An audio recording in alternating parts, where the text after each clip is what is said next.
Yo, what's up? It's your boy Currency 365. Hope you guys are doing well. Legends never die. They stay in our hearts. If you want to support us, click the like button, subscribe to the channel, and also you can come down here and hit the join button under the video or in our channel section. And you can also join our Patreon, patreon.com/currency365. And we also have Cash App and also PayPal for support if you want to sow some seeds. Peace out. God bless. Enjoy the video and keep the movement going. Legends. Bye.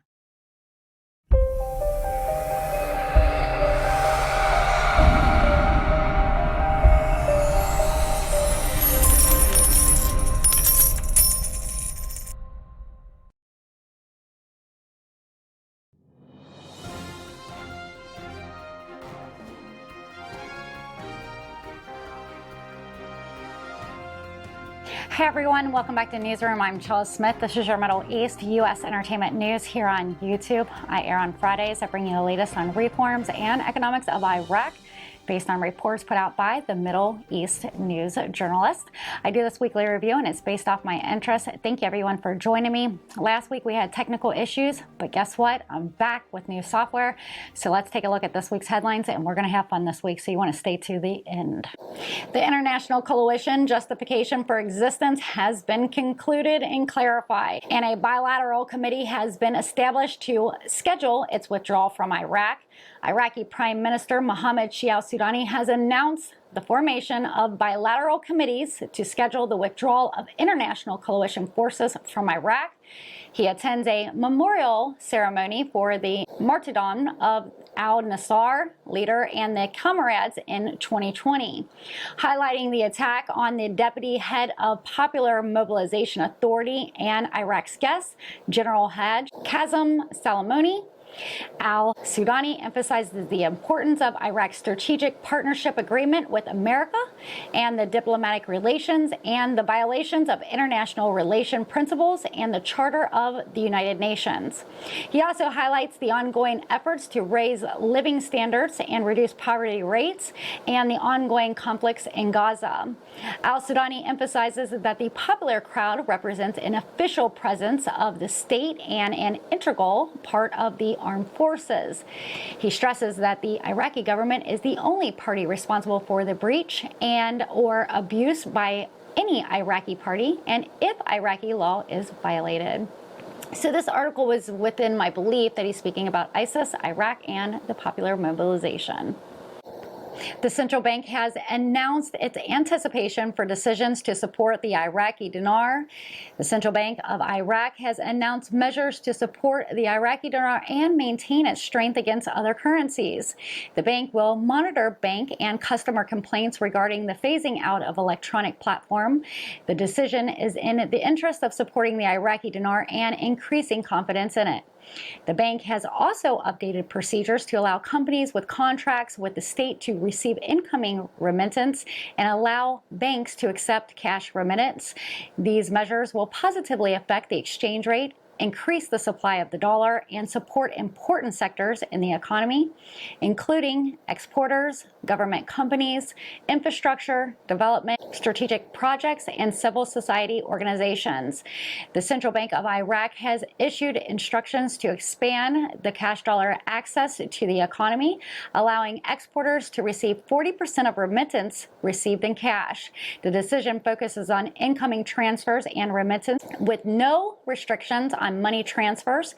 The central bank's role is to enhance balances and follow up on transfers, while the decision is related to cash withdrawal.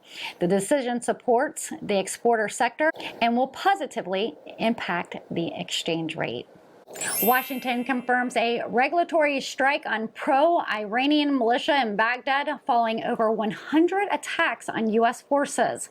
The U.S. has responded to repeated attacks from pro-Iranian militia in Iraq with a drone attack targeting high-ranking members of Haraka al-Nujaba.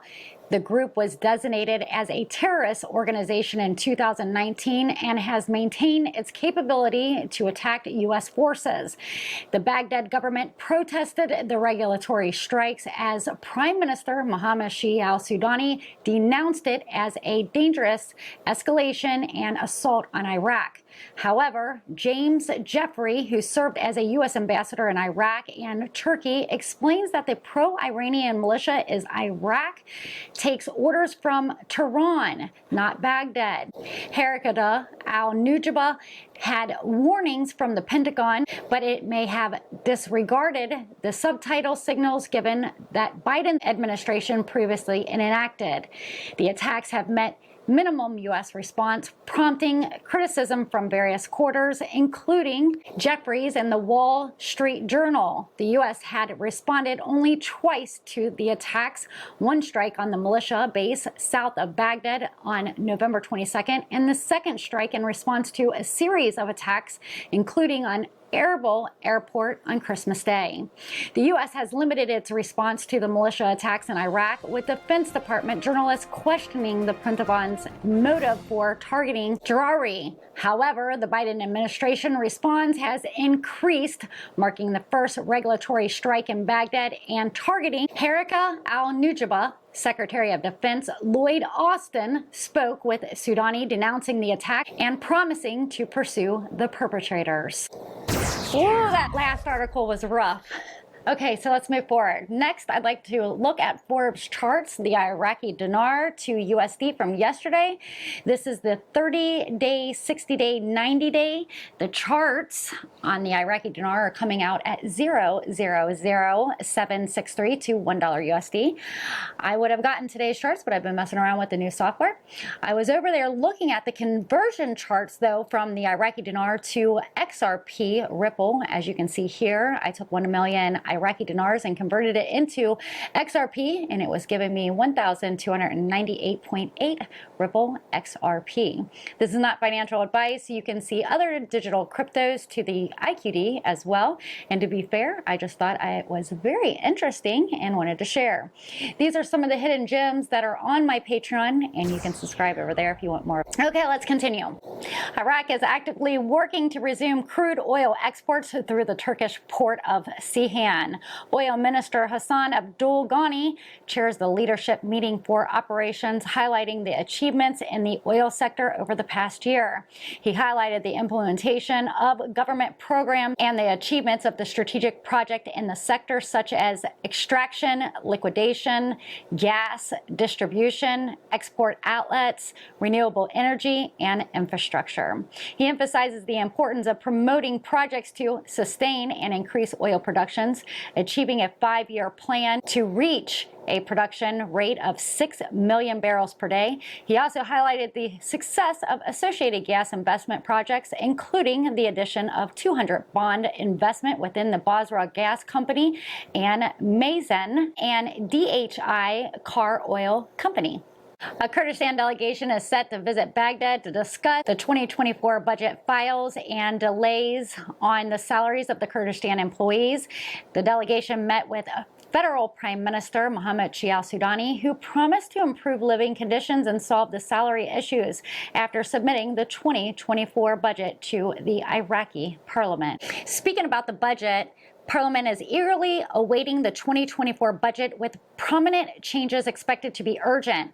The Parliamentary Finance Committee in Baghdad is awaiting the arrival of the 2024 budget schedule from the Council of Ministers for review and voting. The 2024 budget is expected to differ from the 2023 budget, with the changes in details such as the Kurdistan region shares, oil extraction costs, foreign company shares, and employee salaries. The committee believes passing the budget will be easy without obstacles. I want to make note, anyone telling you that this is old news must not be watching this channel in full of fibs. This is up-to-date information and data from the current week. This news is given out on Newsroom Chella Smith here on YouTube, and it's from Saturday through Friday's news, which is today. Getting back to the annual report in Iraq, Iraq's drilling completed 199 oil wells in 2023, completing the Development Road Project, revealing storage and dam deficiencies in southern governance, and ensuring financial stability. Iraqi Prime Minister Mohammed al-Sudani announces the launch of the second semi-annual report of the government's work, focusing on building confidence and fulfilling promises to the people. He emphasizes the need for electronic payments to be widespread in all ministries within 6 months and stressed the importance of completion of competition between local governments in providing services. He also acknowledges international institutions' confirmations of Iraq's financial reform and stability. Al-Sudani defended the government's progress and urges supervisory institutions to continue their professional roles, stating that every achievement is in the interest of the state. He also emphasizes the importance of competitions between local governments in providing services. And you've been watching Newsroom Weekly Review. I'm Chella Smith with your Middle East U.S. entertainment news on reforms and economics of Iraq. I bring you the latest Dinar news without having to keep up with all the different outlets. I'm here on YouTube every Friday, so don't forget to subscribe and turn those notification bells on. If you like my content, you can give me a thumbs up, smash the like button. If you really like my content, you can always seed a super chat or a super thanks in the comment section below. Remember to watch who you're listening to. Make sure you verify their content, including mine. Again, thank you for being a subscriber, and thank you for visiting Newsroom Chella Smith for your trusted Dinar news. I'll see you guys next week. Or if you want to see me every day, you can find me on Patreon. Take care. Make sure you join us Fridays, 4 p.m. with Newsroom Updates with Chella Smith Entertainment